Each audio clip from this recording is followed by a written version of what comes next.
कुछ लोग जो हैं वो सोचते हैं कि जो स्टॉपेज किया हमने, जो रुक गए हम, वो सही मायने में गलत था, वो गलत था। हाँ, नहीं रुकना चाहिए। युद्ध अंतिम उपाय होता है शांति का। अगर हम चाहते हैं कि युद्ध ना हो तो युद्ध के लिए तैयार रहना पड़ता है। लोग पी जाते समुंदर खारा ना होता तो।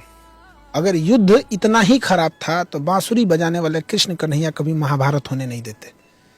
कुछ होते हैं यहाँ पे युद्ध रहना, हर भगवान को देखिएगा शांति के प्रतीक हैं, लेकिन सबके पास अपना हथियार है।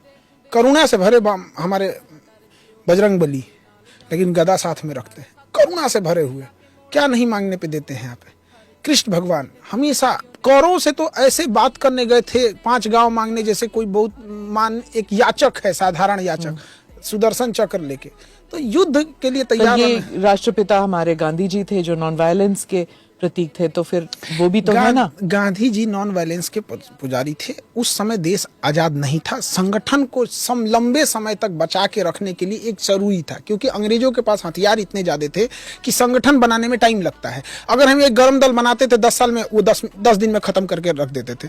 जब लाशें गिरती थी तो लोगों का मोटिवेशन गिर जाता था। तो गांधी ने उस समय एक रास्ता निकाला कि अंग्रेजों के खिलाफ लड़ना भी है, संगठन भी मजबूत बना के रखना है, और साथ ही साथ क्या करना है, मोटिवेशन भी बना के रखना है। तो गांधी जी संगठित करते थे। इसी कांग्रेस से तो सुभाष चंद्र बोस निकले थे। सुब्रह में तो नरम दल वाले थे, गरम दल थे। ये तो गांधी की दूरदर्शिता थी कि हमारा आंदोलन जिंदा रहेगा लंबे समय तक के लिए। वरना भगत सिंह की कौन इज्जत नहीं करता है, क्या सुभाष चंद्र की इज्जत कौन नहीं करता है, चंद्रशेखर आजाद जी की इज्जत कौन नहीं करता है। लेकिन गरम दल को दबाना आसान होता है, और एक कोई इंसान जाता है तो कई लोग उससे प्रेरित होकर और आते हैं, और उससे कई गुना ज्यादा लोग थोड़ा सा कतराने लगते हैं। तो गांधी को रास्ता था। और दूसरा ये था कि अंग्रेजों को मारना था। तो जब कोई मरीज बीमार होता है तो उसे टेबलेट भी दिया जाता है, इंजेक्शन भी दिया जाता है। तो भगत सिंह इंजेक्शन थे, गांधी जी टेबलेट थे।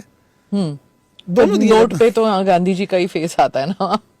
लंबा समय इसमें किसी को लगता है कि गांधी का नहीं होना चाहिए, किसी को लगता है गांधी का होना चाहिए, लेकिन एक आंदोलन को 40 साल तक खींचने वाला इंसान था। हाँ। एक इतना लंबा कार्यकाल किसका था? हाँ। लंबे समय तक खींचा था उस इंसान ने।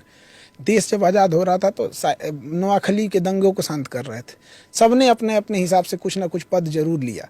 यहां तक तो इस बात का हो गया कि सरदार पटेल को गृह मंत्री, प्रधानमंत्री मिलना चाहिए। हाँ। आपको क्या लगता है कि बनना चाहिए था प्रधानमंत्री?